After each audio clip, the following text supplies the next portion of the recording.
ये तो हम सब जानते हैं आदरणीय मुख्यमंत्री आसाम विश्वकर्मा शर्मा और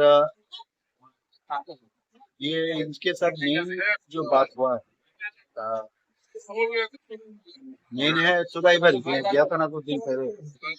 तो चुराईबारी में वो रास्ता जो है ना जो त्रिपुरा का वो रास्ता और वहाँ भी मैंने चुराईबारी असम तो मैं जाके देखा हूँ वहाँ पर कि रास्ता बहुत पतला है और वहाँ गाड़ी ज्यादा जम जाता है। तो मैंने उनको कहा ये थोड़ा सा वाइट करना पड़ेगा, हम भी वाइट करेंगे जिसमें मैंने जाम जब कम। एक तो ये विषय बात हुआ।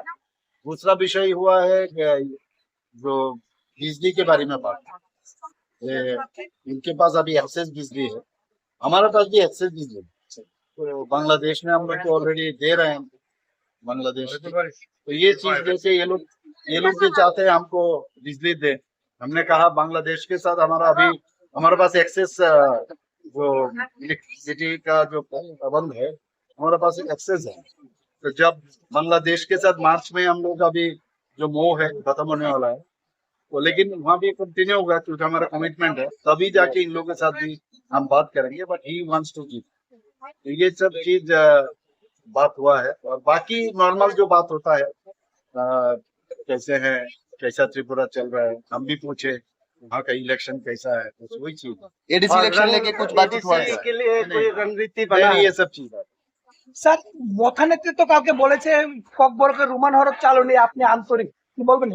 একজনের সাথে কথা বললে যার মধ্যে আন্তরিক যে কেউ আসতে পারে, তো কথার মধ্যে আন্তরিকতা থাকা উচিত, ঠিক না?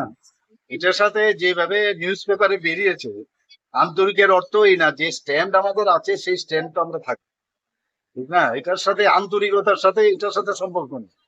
হ্যাঁ, কিন্তু মানে সেটাকে আমি দেখলাম নিউজ পেপারে একটু অন্যভাবে, কিন্তু আমাদের অ্যালায়েন্স পার্টনার এদের সাথে আন্তরিকতার সাথেই কথা বলবে। এই আন্তরিকতার সাথে কথা বলার সাথে যেন এটা মানে না মিলিয়ে ফেলে, এটা আরেক জিনিস। আপনার সাথে তো মিটিং হয়েছে, কি কথাবার্তা হয়েছে? মিটিং না, ওনারা এসছেন, আমাকে একটা ওনাদের দাবি সনদ আমার কাছে রেখেছে স্ক্রিপ্টের বিষয়। তো আমি আমার যে স্ট্যান্ড আগে আছে আমি সেই স্ট্যান্ড ওনাদেরকে জানিয়েছে, ওইটাই আন্তরিক ভাবে কথা হবে। স্যার আরেকটা কথা স্যার, বিষয় আছে না, নিপা ভাইরাস তো আমরা সবাই জানি না, ওগুলি তো বাদুর থেকে হয়। তো আমার কাছে যখন খবর আসলো যে ওয়েস্ট বেঙ্গলে প্রায় 3টের মতো পেয়েছে, তো আমি বললাম যে আমাদের সতর্কতা যেসব অবলম্বন করা দরকার সেটা করা। সেইভাবে সব জায়গায় অ্যালার্ট করে দিয়েছে। এখন অব্দি আমাদের এখানে এখন পর্যন্ত আমাদের কাছে কোনো রিপোর্ট। সরকার কি প্রস্তুত আছে, সব দিকে বলে দিয়েছে কি কি যা যা এসওপি আছে এগুলো তো করে দিয়েছে। ধন্যবাদ। Thank you sir.